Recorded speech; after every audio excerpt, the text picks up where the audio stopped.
Hey, everybody, welcome to episode 12 of the Strategy Game podcast. Today, we are talking about those business plans. You know, the long, drawn out 20-pager. We're going to replace it with a simple one-pager that just gives us a bigger picture perspective and drives immediate clarity and action.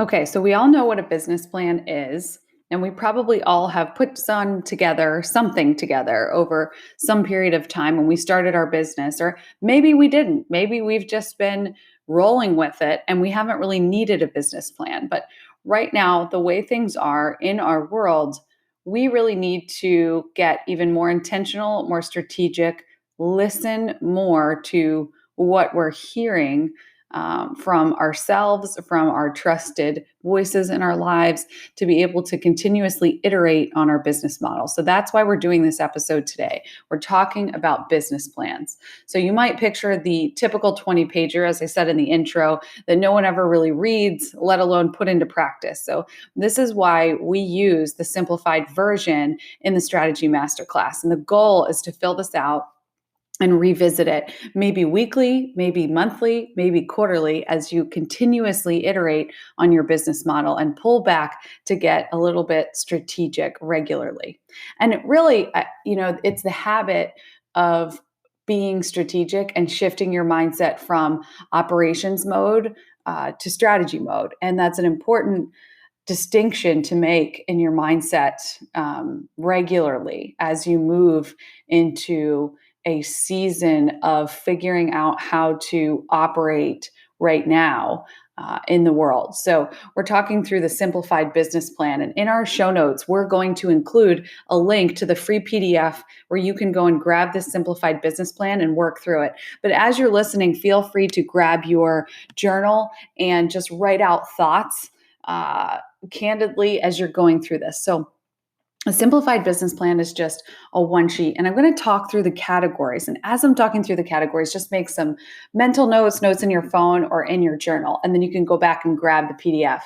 So we start with user personas. Why do we start with user personas? This is really the concept of identity-based strategy, and this is what StoryWork is built on.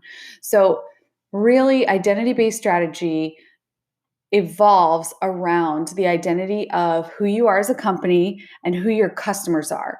And it's serving those people first, because behind all of our customers, right, are people with needs and wants. And so it's how we meet those needs and wants very specifically that matters. And the more we understand them, the more we listen to them, the more we hear and see and know them, the better we're going to be able to meet their needs.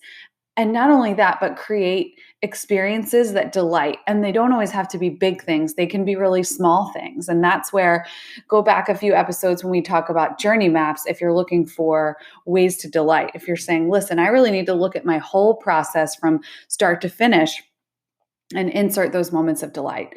So the first thing you're going to do is list out your top 2 to 3 user personas. And that is, who are your biggest customer groups? What are their characteristics? What are the things that make them up? What are the things that stand out to you about them and who they are? So you're going to list them out on the left side of the sheet of paper. And then you're going to list out your offerings. So what you offer in the next column. And these can be in terms of, and if you haven't thought through this yet, this is a helpful practice here to think through your different offerings, and you've probably shifted them a little bit. So maybe you've developed an online version of what you offer. If you've been a storefront, there's many shifts going on right now in terms of offerings, but just think through what your offerings are right now and what your options are. Are there different levels of your offerings that meet your customer needs and walk them through a journey, right? So do the price points start at a lower level, and as they build trust and comfort with you, then they're willing to spend more, and you can walk them through that process. That's the nurturing, right? Customer nurturing that we want to develop. So you're going to write out your offerings, and then you're going to compare those to your user personas. You can almost, in kids' worksheets, when you draw the line across to match them with each other, right? So you're kind of thinking through, okay, these are my primary customers. These are my offerings. Does this match? what isn't quite right about this? And here's the next column where you can really work through this and think through this. What we deliver. So, what do you ultimately deliver to them? What's the ultimate outcome? And does it meet their deepest desire or need? So, this gives you a space, a really short one sheet snapshot space to put this all down. And when you do this work over and over again in different seasons, you're going to see what shifts you'd like to make. So, what we deliver is really at the end of the day what they're going to get from it.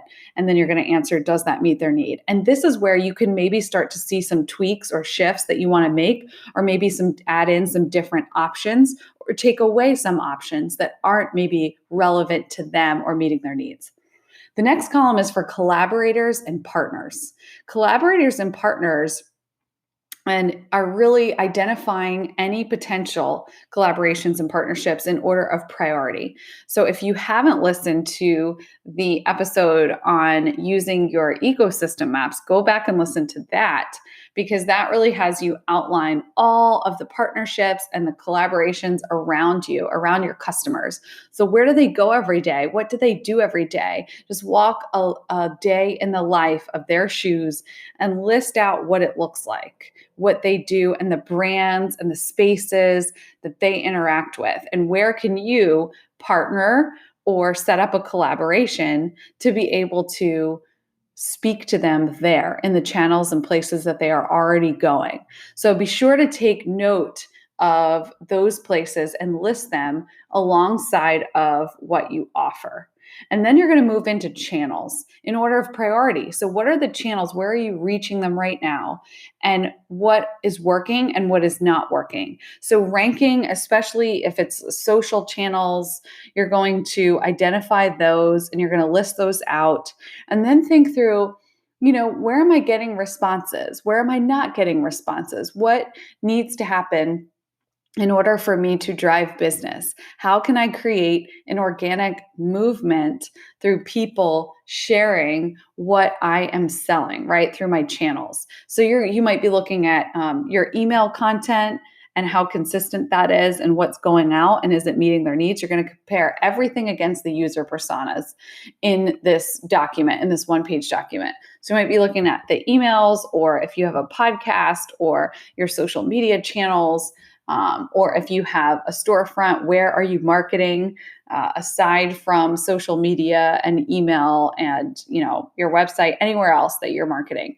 And then how can you increase that? Are there, is there affiliate marketing that you can set up? What additional channels do you need? And this is where you're going to go back to collaborators and partners. Where's your customer going every day? And where can you have a chance to pique their interest and then walk them through a process that nurtures them in terms of what you offer? And then you're going to move into revenue streams and cost structure. So on the bottom here, you're going to list out all of your revenue streams. And this is just a great way to look at it from a bigger picture perspective and to see that there are many different options in terms of types of revenue streams. So you want to look at all of those types, identify all of the potential revenue streams.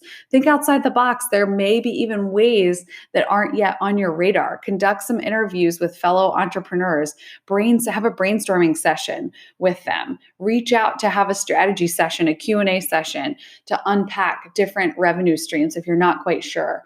And cost structure. So list out your overhead, your cost structure, and what modifications do you need to make? What do you need to pull back on? What do you need to add in this new season? Is there an offering that you want to insert that may take some upfront cost, but then the revenue that it's going to deliver is going to be worth the upfront cost right now? And it's all tied back to your user personas. So is this serving our customer well? Is it meeting their deepest needs? And if it's not, does it need to be eliminated and or replaced with something else? So this process is the entire one sheet of the simplified business plan that we have here. And this is the PDF that we're going to be sharing with you. If you have any questions, reach out, email me, Lauren@storywork.co. Thanks for tuning in, and we'll see you next week.